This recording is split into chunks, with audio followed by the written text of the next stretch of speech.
Top scandal, exposing celebrity secrets. What's hidden behind the fame and fortune of celebrities? At Top Scandal, we uncover shocking truths, from scandals and fraud to serious crimes. With solid evidence and objective reporting, we reveal what they don't want you to know. Zach Avery, whose real name is Zachary Horwitz, was once seen as a rising star in Hollywood. However, instead of building his career through talent, he chose the path of fraud, swindling hundreds of millions of dollars from investors through an elaborate financial scheme. This scandal not only shocked the entertainment industry, but also became one of the largest fraud cases in the history of the film industry. Zachary Horwitz was born in 1986 in Berkeley, California, and grew up in Indiana. He attended Indiana University and graduated with a degree in psychology. Later, Zach moved to Los Angeles to pursue his acting dreams. Starting with minor roles in short films and independent projects, Zach Avery gradually secured bigger opportunities.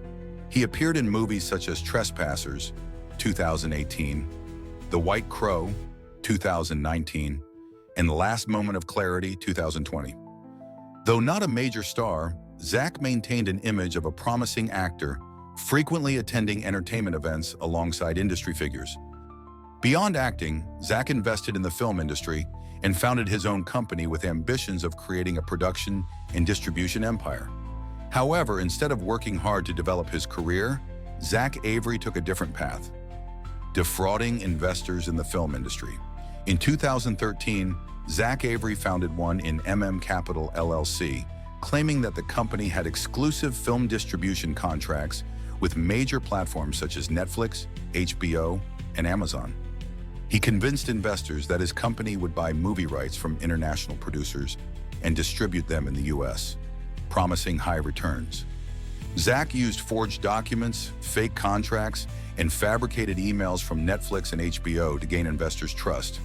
He promised returns of 25 to 40% within 6 months, an offer too tempting to ignore. With his professional demeanor and confidence, Zach Avery managed to raise over $690 million from hundreds of individual and institutional investors. In reality, his company had no actual film distribution deals. Instead, he operated a Ponzi scheme, using money from new investors to pay returns to earlier ones, while siphoning millions for his lavish lifestyle. For years, Zach Avery lived like a true millionaire. He owned a $6 million mansion in Beverly Hills, an impressive collection of luxury cars and watches, and frequently hosted extravagant parties attended by Hollywood elites. Despite not being a top-tier actor, Zach was a regular at fashion events, film festivals, and exclusive parties. He carefully crafted the image of a successful businessman who had found a way to generate immense wealth from the film industry. Some investors began to grow suspicious when payments were delayed, but Zach always had plausible explanations, such as legal issues or transaction delays with Netflix and HBO. However, in 2020, when the COVID-19 pandemic struck, his Ponzi scheme started to collapse due to a lack of new investment. In April 2021, Zach Avery was arrested by the FBI in Los Angeles on charges of financial fraud. Investigations revealed that there were no contracts between his company and Netflix or HBO. The documents he provided were entirely fabricated. During his trial in October 2021, Zach Avery pleaded guilty to financial fraud and was sentenced to 20 years in prison. Additionally, he was ordered to pay over $230 million in restitution to defrauded investors. His sentence is one of the harshest ever imposed for a fraud case involving the film industry. The judge emphasized that this case not only caused significant financial losses, but also undermined investor confidence in independent cinema. Zach Avery's fraud serves as a cautionary tale for investors and the entertainment industry. It highlights how someone can exploit Hollywood's glamorous image to create an intricate web of deception, preying on greed and trust. Furthermore, the case raises questions about oversight in finance and entertainment. How could such a large-scale fraud scheme go undetected for years? Financial experts advise investors to conduct thorough due diligence before investing in any project, especially in the film industry, where enticing promises of high returns can easily mask warning signs of fraud. From an unknown actor, Zach Avery became a notorious fraudster behind one of Hollywood's biggest financial scams. His 20-year prison sentence is the price he must pay for his elaborate deception, serving as a stark lesson for both investors and the film industry. Currently, Zach Avery is serving his sentence in federal prison, having lost everything he once had. His scandal is a prime example of how fame and wealth can vanish in an instant, if not built on honesty and integrity. Bobby Shmurda, whose real name is Aquil Jean Pollard, was once one of the most promising young talents in the hip-hop industry. With his 2014 hit, Hot Nikye, he quickly rose to fame, signed a record deal, and attracted a massive fan base.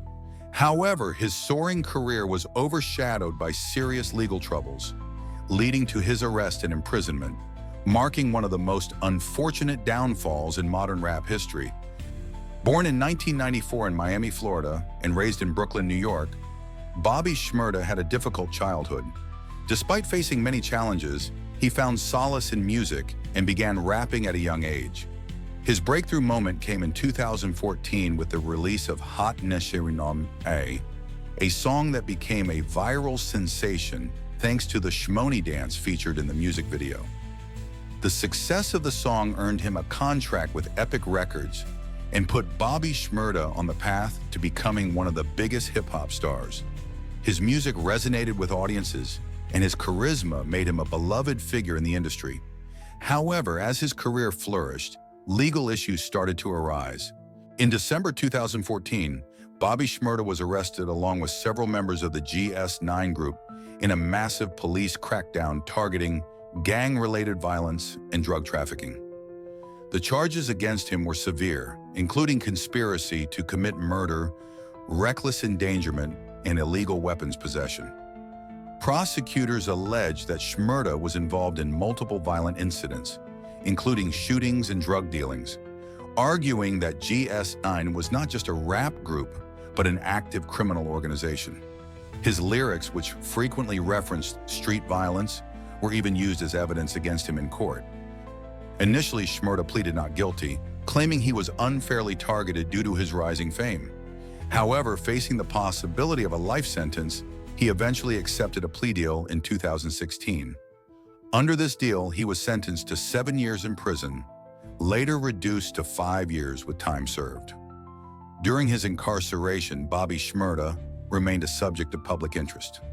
Many fans and fellow artists, including Meek Mill and Quavo, voiced support for his release.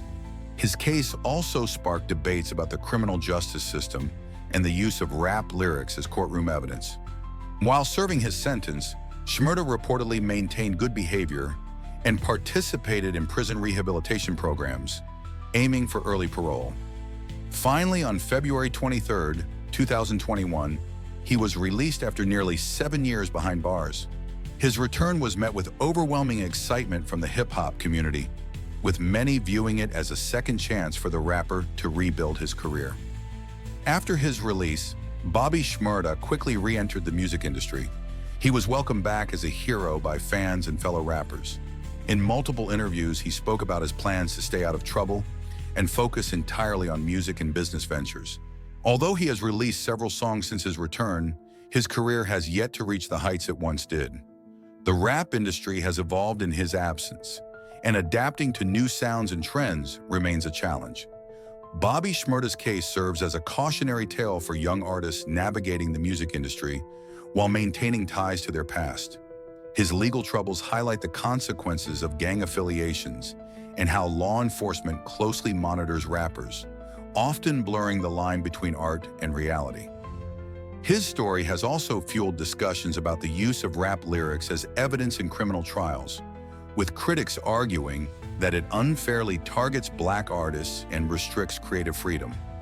Bobby Shmurda's journey from a rising rap star to a convicted felon and then back to a free man is both a story of triumph and a warning. While his talent is undeniable, the next chapter of his career will depend on his ability to stay out of trouble and successfully navigate the ever-changing music industry. His comeback is still unfolding, and fans continue to watch, hoping he will ultimately fulfill his potential.